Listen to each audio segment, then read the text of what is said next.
প্রিয় ভিউয়ার্স, আবারও চলে আসলাম তোমাদের মাঝে very most important topic video নিয়ে। যে সকল প্রার্থীরা WBP, KP, RPF, SSC all competitive এক্সামের জন্য প্রিপারেশন নিচ্ছেন তাদের ক্ষেত্রে আজকের ভিডিওটি ভেরি মোস্ট ইম্পর্ট্যান্ট হতে চলেছে। তার আগে বলবো, যে সকল ভিউয়ার্স এখনও পর্যন্ত আমার এই চ্যানেলটি সাবস্ক্রাইব করেনি তাদেরকে বলবো প্লিজ অতি দ্রুত সাবস্ক্রাইব করে দিয়ে আমাদের পাশে থাকুন এবং বন্ধুদের মাঝে শেয়ার করে দিন। চলুন আজকের প্রথম প্রশ্নটি দেখে নেওয়া যাক। প্রথম প্রশ্ন হলো 2018 সালে ক্যালকাটা ফুটবল লিগে অর্থাৎ সিএফএল কোন ক্লাব চ্যাম্পিয়ন হয়? East Bengal, customs, Mohammedan, Mohun Bagan. এক্ষেত্রে সঠিক উত্তর হয়ে যাবে option D is the right answer, Mohun Bagan. এখানে কিন্তু বলা হয়েছে 2018 সালে ক্যালকাটা ফুটবল লিগে অর্থাৎ সিএফএল মোহনবাগান ক্লাব চ্যাম্পিয়ন হয়। তাহলে 2018 সালে কিন্তু ক্যালকাটা ফুটবল লিগে মোহনবাগান ক্লাব চ্যাম্পিয়ন হয়। সাথে সাথে এক্সট্রা ফ্যাক্টগুলো মনে রাখবেন। নেক্সট প্রশ্ন দেখে নেওয়া যাক। নিম্নলিখিত কোন খেলোয়াড়ের ডাকনাম পাহাড়ি বিছে? ভেরি মোস্ট ইম্পর্ট্যান্ট প্রশ্ন। সুনীল ছেত্রী, ভাইচুং ভুটিয়া, লালরিন ডিকা রালেতে ওপরে কোনটি নয়?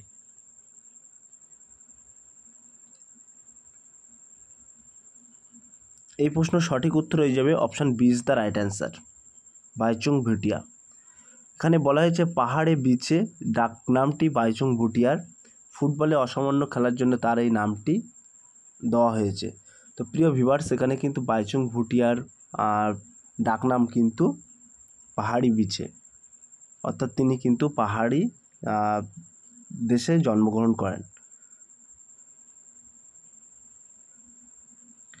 নেক্সট প্রশ্ন হলো কোলাঘাট তাপবিদ্যুৎ কেন্দ্রটি পশ্চিমবঙ্গের কোন জেলায় অবস্থিত? ভেরি মোস্ট ইম্পর্ট্যান্ট প্রশ্ন।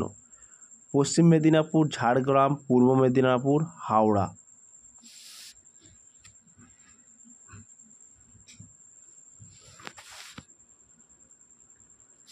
এক্ষেত্রে সঠিক উত্তর হয়ে যাবে option C is the right answer, Purba Medinipur. সমাধান হচ্ছে পূর্ব মেদিনীপুর কোলাঘাট তাপবিদ্যুৎ কেন্দ্র হলো পশ্চিমবঙ্গের একটি প্রধান তাপবিদ্যুৎ কেন্দ্র। এটি মেচোদয় অবস্থিত। কলকাতা থেকে পূর্ব মেদিনীপুর জেলায় 55 কিমি। বিদ্যুৎ কেন্দ্রটি Paschimbanga power development corporation limited দ্বারা পরিচালিত। তাহলে এখানে কিন্তু বলা হয়েছে পূর্ব মেদিনীপুর থেকে কোলাঘাট তাপবিদ্যুৎ কেন্দ্র হলো পশ্চিমবঙ্গের একটি প্রধান তাপবিদ্যুৎ কেন্দ্র। তাহলে পশ্চিমবঙ্গের তাপবিদ্যুৎ কেন্দ্র কিন্তু এটি, এবং মেচোদায় অবস্থিত। কলকাতা থেকে পূর্ব মেদিনীপুর জেলায় 55 কিমি। বিদ্যুৎ কেন্দ্রটি পশ্চিমবঙ্গ পাওয়ার ডেভেলপমেন্ট কর্পোরেশন দ্বারা পরিচালিত। নেক্সট প্রশ্ন দেখে নেওয়া যাক। নেক্সট প্রশ্ন বলা হয়েছে বর্তমানে পশ্চিমবঙ্গের কয়টি প্রশাসনিক বিভাগ আছে? ভেরি মোস্ট ইম্পর্ট্যান্ট প্রশ্ন।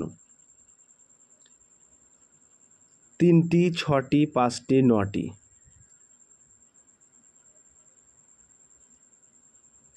পশ্চিমবঙ্গে কিন্তু মোট 5টি প্রশাসনিক বিভাগ আছে। Option C is the right answer. 5টির মধ্যে প্রথম হলো জলপাইগুড়ি বিভাগ, দ্বিতীয়ত হতো মালদা বিভাগ, তৃতীয়ত বর্ধমান বিভাগ, চতুর্থ প্রেসিডেন্সি বিভাগ, পঞ্চম মেদিনীপুর বিভাগ। তাহলে এই সাথে সাথে এক্সট্রা ফ্যাক্টগুলো তোমরা মনে রাখবে। নেক্সট প্রশ্ন, আদিরা মসজিদ কে নির্মাণ করেছিলেন? হোসেন শাহ, শের শাহ, সিকান্দার শাহ, নসরত শাহ।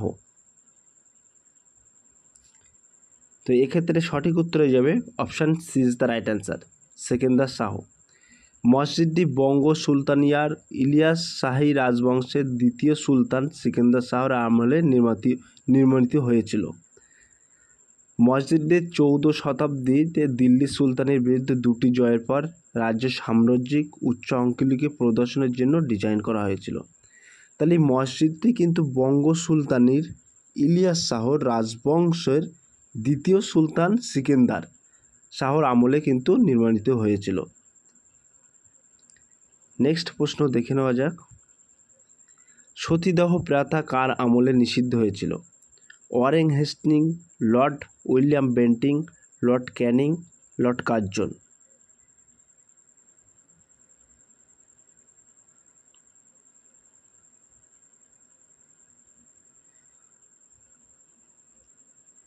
এক্ষেত্রে সঠিক উত্তর হয়ে যাবে option B is the right answer, Lord William Bentinck. 1829 সালে 4 ডিসেম্বরে এই ব্রিটিশ ভারত বেঙ্গল প্রেসিডেন্সিতে সতীদাহ প্রথাকে আনুষ্ঠানিকভাবে বাতিল ঘোষণা করা হয়।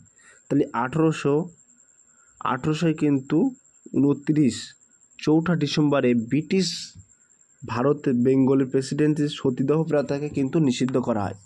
তাহলে এখানে কিন্তু একটা প্রশ্ন আসতে পারে, সতীদাহ প্রথা আনুষ্ঠানিকভাবে বাতিল ঘোষণা করা হয়েছিল কত সালে? তাহলে 1829 সালে 4 ডিসেম্বরে। এই বেঙ্গলের গভর্নর ছিলেন কিন্তু লর্ড উইলিয়াম বেন্টিং। তখনকার কিন্তু গভর্নর অর্থাৎ বাংলার গভর্নর ছিল কিন্তু লর্ড উইলিয়াম বেন্টিং। অবশ্য এই আইন কার্যক্রম গৃহীত হলো মূলত রাজা রামমোহন রায়ের সামাজিক আন্দোলনের পরিপ্রেক্ষিতে। ক্লিয়ার? নেক্সট প্রশ্ন দেখে নেওয়া যাক। ভারতের রাজধানী কলকাতা থেকে দিল্লি স্থানান্তরিত হয় কবে? ভেরি মোস্ট ইম্পর্ট্যান্ট প্রশ্ন। 1909, 1910, 1911, 1913। এক্ষেত্রে কিন্তু সঠিক উত্তর হয়ে যাবে option C is the right answer. 1911 সালে কিন্তু ভারতের রাজধানী কলকাতা থেকে দিল্লি স্থানান্তরিত হয়।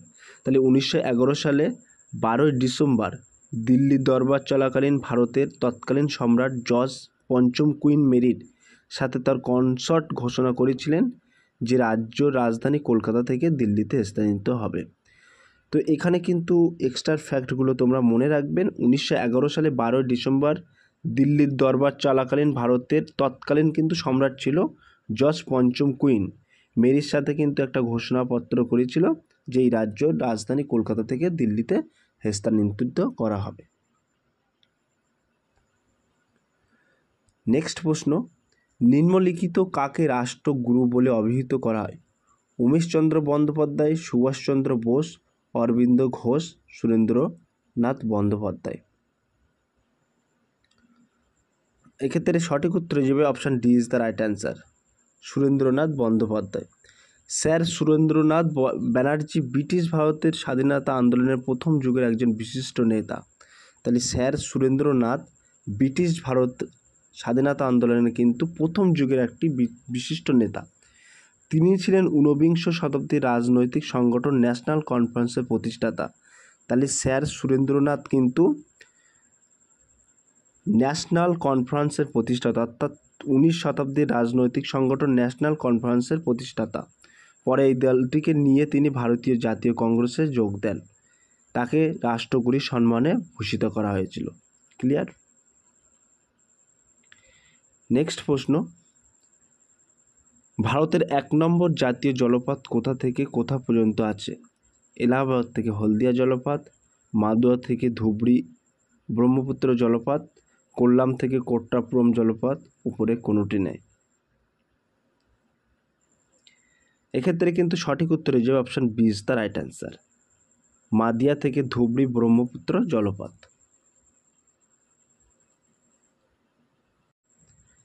নেক্সট প্রশ্ন দেখে নেওয়া যাক।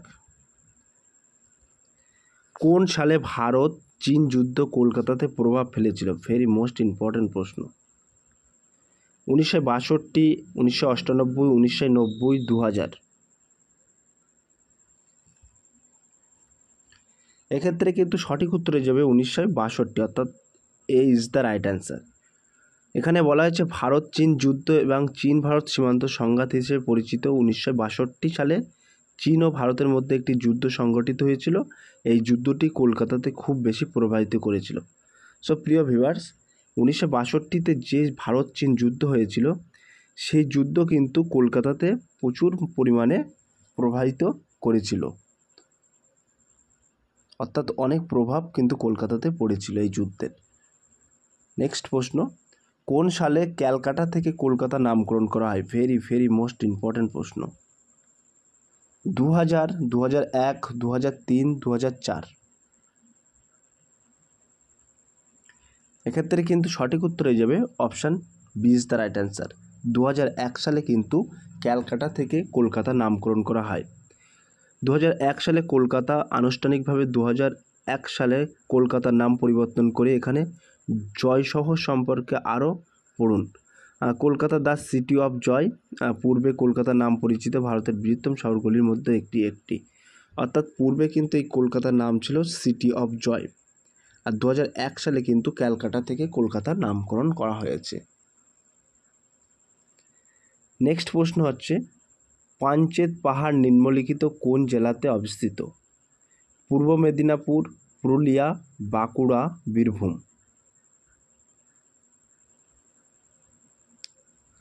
এক্ষেত্রে কিন্তু সঠিক উত্তর হয়ে যাবে option B is the right answer, Purulia. Panchet পাহাড় যার বাংলায় পঞ্চকোট পাহাড় হিসেবে পরিচিত, তাহলে এই পাঞ্চেত পাহাড় কিন্তু তাকে বাংলায় কি বলা হয়? পঞ্চকোট পাহাড় হিসেবে পরিচিত।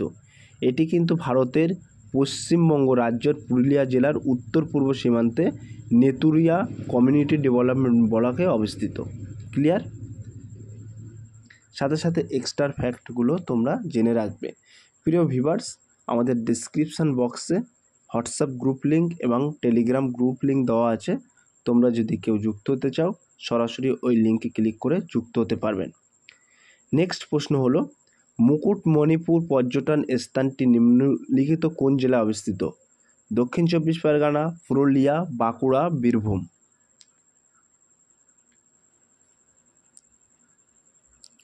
এক্ষেত্রে কিন্তু সঠিক উত্তর হয়ে যাবে option C is the right answer, Bankura.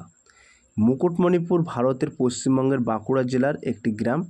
এটি ঝাড়খণ্ড সীমান্তের নিকটবর্তী কংসাবতী এবং কুমারী নদীর সঙ্গমে অবস্থিত।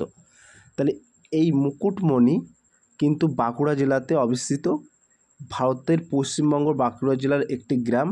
এটি কিন্তু ঝাড়খণ্ড সীমান্তের নিকটবর্তী কংসাবতী এবং কুমারী নদীর সঙ্গমে অবস্থিত। ক্লিয়ার? হার্লি পাসপোর্ট ইন্ডেক্স 2024-এ ভারতের স্থান কত? 79, 85, 96, 80।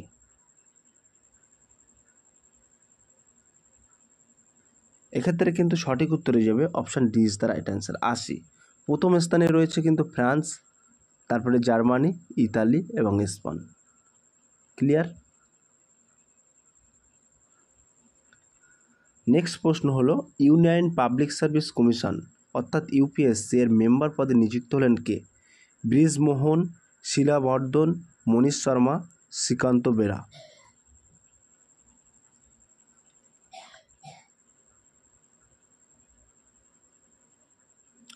এক্ষেত্রে সঠিক উত্তর হয়ে যাবে option C is the right answer, Manish Sharma. এর হেডকোয়ার্টার কিন্তু নিউ দিল্লি, প্রতিষ্ঠাতা কিন্তু 1926 সালে 1 অক্টোবর। তাহলে ইউনিয়ন পাবলিক সার্ভিস কমিশন অর্থাৎ ইউপিএসসির সদর দপ্তর কিন্তু নিউ দিল্লিতে। এটি কত সালে প্রতিষ্ঠিত হয়েছিল? 1926 সালে 1 অক্টোবরে, মনে রাখবেন। নেক্সট প্রশ্ন হলো, ভারতের বৃহত্তম সমুদ্র ব্রিজ অটল সেতু উদ্বোধন করা হলো কোথায়? বিশাখাপত্তনম, গান্ধীনগর, চেন্নাই, মুম্বাই।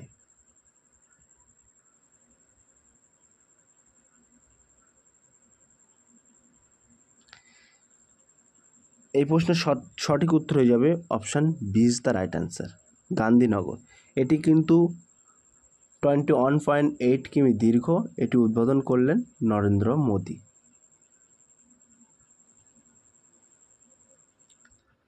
আজকে লাস্ট প্রশ্ন, 9th Indian international science festival 2023 অনুষ্ঠিত হলো কোথায়?